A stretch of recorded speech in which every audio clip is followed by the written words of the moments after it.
Hello, good afternoon to everyone. Today we shall discuss methods of measuring price elasticity of demand. आज हम discuss करेंगे how to measure price elasticity of demand. तो measurement करने के लिए 3 method है. First है परसेंटेज और proportionate method. Second total expenditure method. Third point और ज्योमेट्रिक मेथड. तो आज हम डिस्कस करेंगे परसेंटेज और proportionate method to measure price elasticity of demand. So let's start. Percentage और प्रोपोर्शनेट मेथड. ये मेथड में हम कैसे प्राइस इलास्टिसिटी को मेजर करेंगे, इसका एक फार्मूला निकलेगा. उसी फार्मूला के बलबूते पर हम इलास्टिसिटी ऑफ डिमांड को मेजर कर पाएंगे. तो percentage or proportionate method, according to this method price elasticity of demand is measured as the ratio of percentage change in quantity demanded to the percentage change in the price. तो पहले से मैं ये बता रखा हूं, इसका डेफिनेशन में मैं बताया था.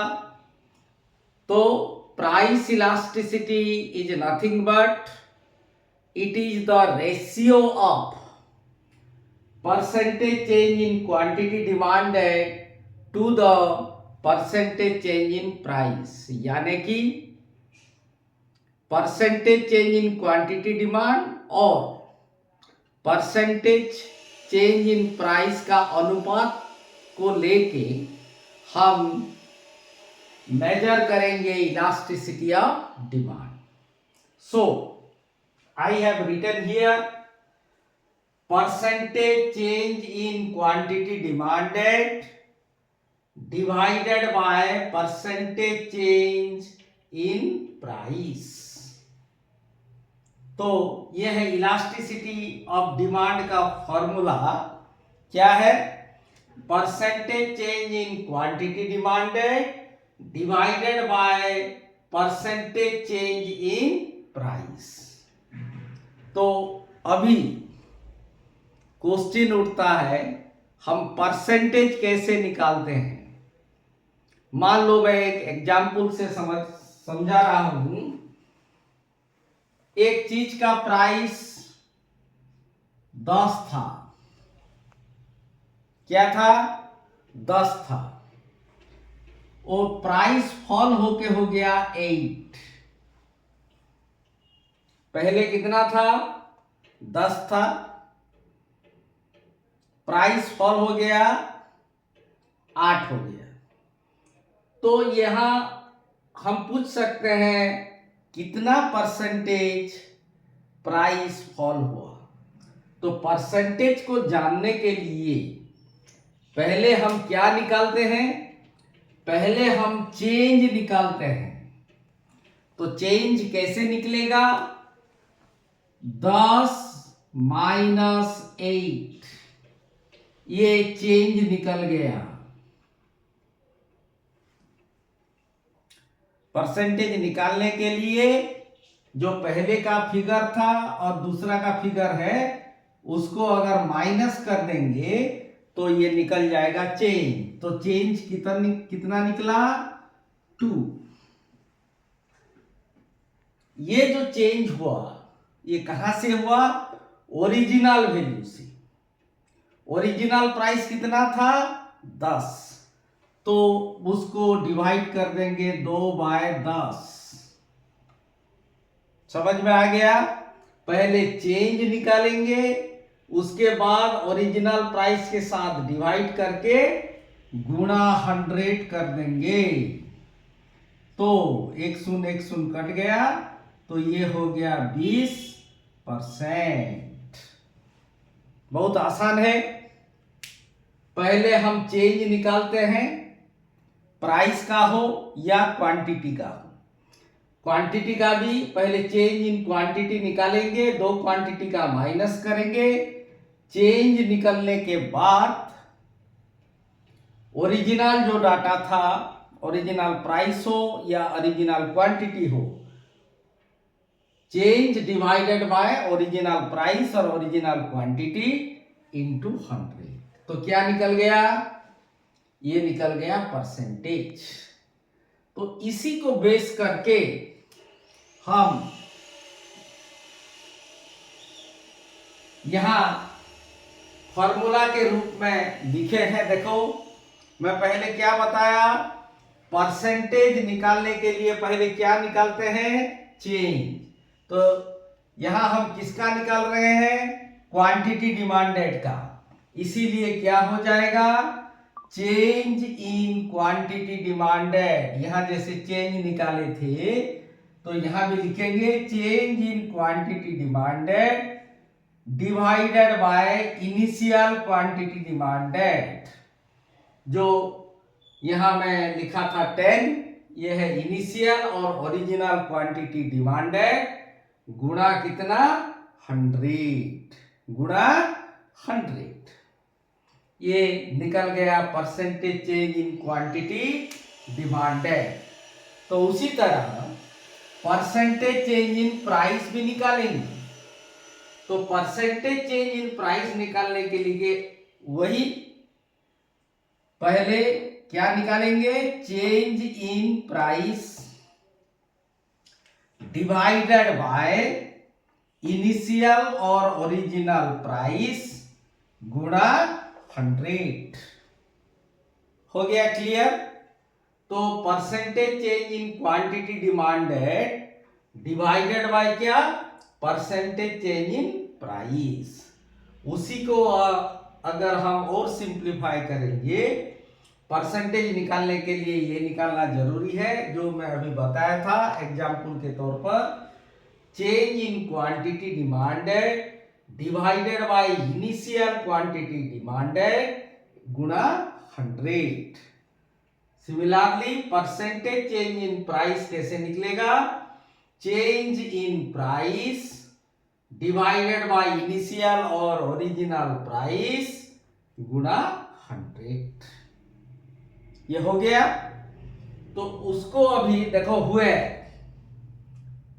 ईडी इक्वल टू क्या है? प्राइस इलास्टिसिटी ऑफ डिमांड हम लिए हैं। ईडी बोलने से क्या होता है? Price elasticity of demand. Let हम लिए हैं पी एंड क्यू दोनों बी द ओरिजिनल और initial price and quantity demanded respectively. इसका मतलब क्या हुआ? P हमारा इनिशियल और ओरिजिनल प्राइस और Q हमारा क्या है? ओरिजिनल और इनिशियल क्वांटिटी डिमांडेड। फिर लिए हैं P1 and Q1 be the new price and new quantity demanded respectively. अगर प्राइस चेंज होगा तो क्वांटिटी भी चेंज होगा। तो जब प्राइस चेंज होगा, न्यू प्राइस को क्या लिए हैं? P1। तो जब प्राइस चेंज हो गया फ्रॉम P टू P1, तो क्वांटिटी भी चेंज हो जाएगा Q to Q1। So P1 हमारा हो गया न्यू प्राइस, Q1 हो गया हमारा न्यू क्वांटिटी डिमांडेड। तो ये फॉर्मूला को हम लिख पाएंगे अभी। देखो, elasticity of demand equal to क्या लिया था? चेंज इन क्वांटिटी डिमांडेड, दोनों क्वांटिटी का चेंज, यानी कि Q माइनस Q1, इधर लिख दिया हूं, where Q minus Q1 equal to change in quantity demanded, divided by क्या है, initial quantity demanded. Initial quantity demanded हम कितने लिए हैं, Q, तो Q minus Q1 divided by क्या हो गया, Q। तो उसी हिसाब से change in price divided by initial price, तो अभी हम लिखेंगे चेंज इन प्राइस, दोनों प्राइस का चेंज हम लिखे हैं P minus P1, P minus P1 समान क्या होता है, चेंज इन प्राइस, दोनों प्राइस का माइनस कर देने से हमको मिल जाएगा change in price divided by initial और ओरिजिनल प्राइस, और यहां 100 कैंसल हो गया। तो ईडी इक्वल टू क्या हो गया, Q minus Q1 divided by Q divided by P minus P1 divided by P। तो इसको और सिंप्लीफाई करेंगे, इधर देखो मैं यहां इंट्रोड्यूस किया हूं, लिया हूं डेल्टा बोल के, इसको बोलते हैं डेल्टा, इसको क्या बोलते हैं, delta. Delta stands for change in, इसको क्या बोलेंगे, चेंज इन। तो Q माइनस Q1 हमारा क्या है, चेंज इन क्वांटिटी डिमांडेड, इसीलिए मैं Q माइनस Q1 के जगह क्या लिख दिया, डेल्टा Q, ये हो गया change in quantity demanded divided by जो Q था इनिशियल क्वांटिटी, वो है Q। तो ये हो गया delta Q by Q, change in quantity demanded divided by Q, delta Q by Q। तो similarly P minus P1 divided by P, P minus P1 क्या होता है, चेंज इन प्राइस होता है, तो डेल्टा हम लिए हैं स्टैंड्स फॉर चेंज, तो इसको हम लिखेंगे delta P, change in price divided by initial price और ओरिजिनल प्राइस।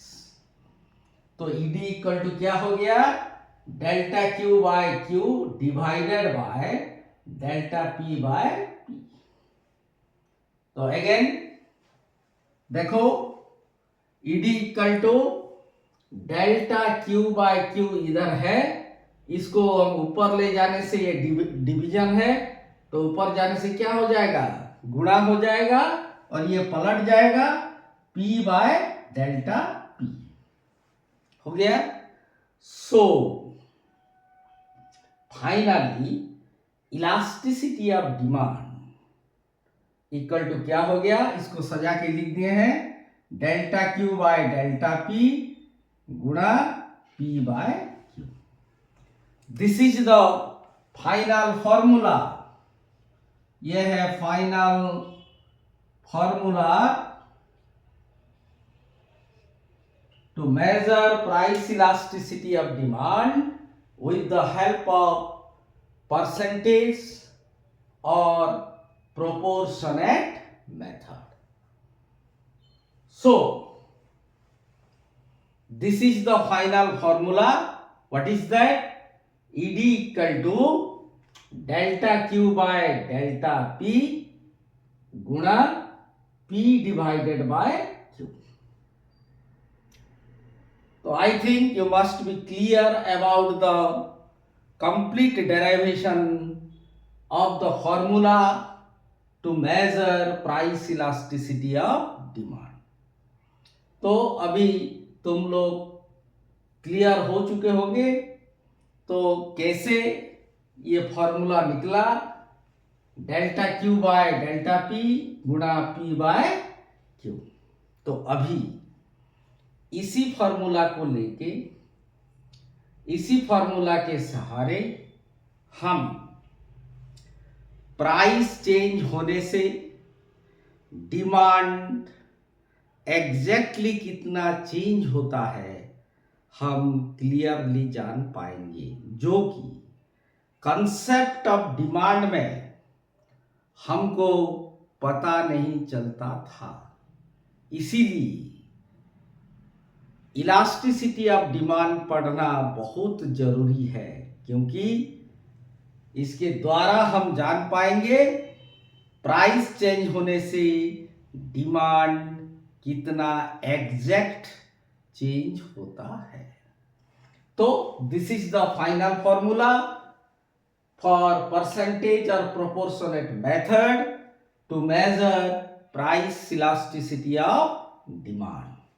तो मैं एक एग्जाम्पल लिया हूं, देखो, लेट P इक्वल टू 10, हमारा ओरिजिनल प्राइस और इनिशियल प्राइस कितना है 10, तो क्वांटिटी डिमांडेड कितना 50। ये मैं इमेजिनरी एग्जाम्पल लिया हूं, तो आप लोग भी कुछ भी एग्जाम्पल ले सकते हो, लेकिन सही एग्जाम्पल लेना पड़ेगा। प्राइस अभी चेंज हो गया, P से P1 हो गया, यानी कि प्राइस को मैं फॉल किया हूं 10 से 8। तो लॉ ऑफ डिमांड क्या कहता है, प्राइस जब फॉल होता है तो क्वांटिटी डिमांड क्या होगा, क्वांटिटी डिमांड राइज होगा। इसीलिए पहले कितना था 50, तो Q1 हो गया 80। तो ये इमेजिनरी एग्जाम्पल है, हम कुछ भी एग्जाम्पल ले सकते हैं, लेकिन ये ध्यान देना पड़ेगा प्राइस जब चेंज होगा डिमांड इन्वर्सली चेंज होगा, उल्टा चेंज होगा, क्योंकि ये हमको लॉ ऑफ डिमांड बताता है other things remaining same, when price falls demand rises and when price rises demand falls. इसीलिए जब प्राइस 10, क्वांटिटी कितना 50, जब प्राइस P1 हो गया, न्यू प्राइस 8, तो न्यू क्वांटिटी हो गया 80। तो अभी ये फिगर को हम ये फॉर्मूला में डालेंगे और देखेंगे हमारा डिमांड कितना चेंज होता है। तो देखो, elasticity of demand is equal to delta Q by delta P इंटू और गुणा P बाय Q। तो डेल्टा Q का मतलब क्या होता है, ये होता है चेंज इन क्वांटिटी, यहां लिख दिया हूं देखो Q minus Q1। Delta P का मतलब क्या होता है, change in price, that is P minus P1 गुणा P बाय Q। तो हमारा ओरिजिनल क्वांटिटी कितना है 50,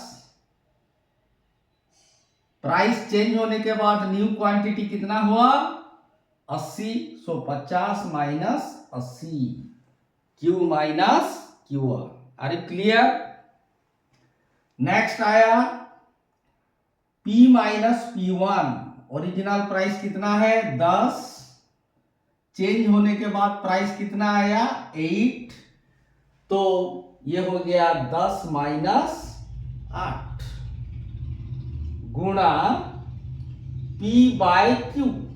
P बोलने से 10 लिए हैं एंड ओरिजिनल क्वांटिटी कितना लिए हैं Q 50, तो ये आ गया 50 माइनस 80 डिवाइडेड बाय 10 माइनस 8 गुणा 10 बाय 50। तो ये हो गया 50 माइनस 80, ये प्लस में नहीं होगा, ये छोटा है 80 बड़ा है, तो ये आ जाएगा माइनस में, माइनस 30 डिवाइडेड बाय 10 माइनस 8 2 गुणा 10 बाय 50। ठीक है, तो माइनस 30 गुणा 10 कितना हुआ माइनस 300 डिवाइडेड बाय 2 गुणा 50 कितना हुआ 100 इक्वल टू हो गया -3। लेकिन याद रखो ये जो -3 आ रहा है इसका वैल्यू हम 3 ही लेंगे, 3 ही पढ़ेंगे। क्यों मैं बता रहा हूं। तो ये आ गया -3 इक्वल टू मैं लिया हूं 3, यानी कि 3% का डिमांड हमारा चेंज आया। तो जैसे हमको डिमांड में पता नहीं चलता था, प्राइस चेंज होने से डिमांड तो उल्टा चेंज होगा, लेकिन कितना डिमांड चेंज होगा वो बिल्कुल पता नहीं होता था। लेकिन यहां with the help of elasticity of demand we can easily know, हमको इजीली पता चल जाएगा प्राइस चेंज होने से डिमांड एग्जैक्ट कितना चेंज होगा, ये आ गया। ठीक है, तो अभी क्वेश्चन है -3 को मैं लिया 3, इसका एब्सोल्यूट वैल्यू हम लेंगे, माइनस वैल्यू को इग्नोर करेंगे। क्यों? देखो यहां लिखा हूं a negative sign always comes before the value of elasticity. It means coefficient of price elasticity is always a negative number। तो देखो हम किसी भी एग्जाम्पल में अगर निकालेंगे वैल्यू प्राइस इलास्टिसिटी, तो coefficient of elasticity must be A negative number. तो यहां एक माइनस साइन आएगा। क्यों आएगा? प्राइस और डिमांड के बीच क्या रिलेशन है? प्राइस जब कम होता है डिमांड बढ़ता है, प्राइस जब राइज होता है डिमांड कम होता है। इसको मैथमेटिक्स में क्या रिलेशन बोला जाता है? Negative relation. और डायरेक्ट रिलेशन जब आता है तो नेगेटिव साइन नहीं आएगा, पॉजिटिव साइन आएगा। तो यहां प्राइस और डिमांड के बीच क्या रिलेशन है? इनवर्स रिलेशन है, उल्टा रिलेशन है। इसीलिए मैथमेटिकली ये नेगेटिव साइन ऑटोमेटिकली कम्स। लेकिन इसका वैल्यू -3 नहीं है। -3 क्यों आया? Because there is inverse relationship between price and quantity demand. तो वो मैथमेटिक्स में उसी रिलेशन को क्या बोला जाता है? नेगेटिव बोला जाता है। इसीलिए नेगेटिव साइन ऑलवेज कम्स। सो इसका वैल्यू हो जाएगा 3। मैं यहां लिखा हूं it means coefficient of price elasticity is always a negative number because of an inverse relationship between price and quantity demanded. So the negative sign is always implied and ignored। ये always आएगा और इसको हम क्या करेंगे? Ignore करेंगे। क्योंकि theory में ये बताता है प्राइस और डिमांड का उल्टा रिलेशन, तो मैथमेटिक्स में जब वो कन्वर्ट हो जाएगा तो माइनस साइन जरूर आएगा। ये इम्प्लाइड है और इसी को हम इग्नोर करेंगे। तो हम एब्सोल्यूट वैल्यू लेंगे, -3 की जगह कितना लेंगे? 3। तो ये देखो with the help of this formula ED is equal to delta Q by delta P गुणा P बाय Q, हम इजीली जान पाएंगे जब प्राइस चेंज होता है डिमांड कितना % चेंज होता है। So it is very very necessary and important for us to read measurement of price elasticity of demand to know the exact change in demand due to change in price. तो price change होने के बाद demand exactly कितना change होता है, इसी formula के साथ हम आराम से जान पाएंगे. इसीलिए इलास्टिसिटी ऑफ डिमांड पढ़ना बहुत इम्पोर्टेंट है, बहुत नेसेसरी है.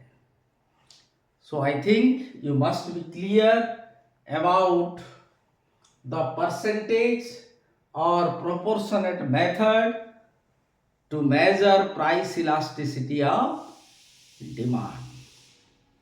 Thank you all. This much for today.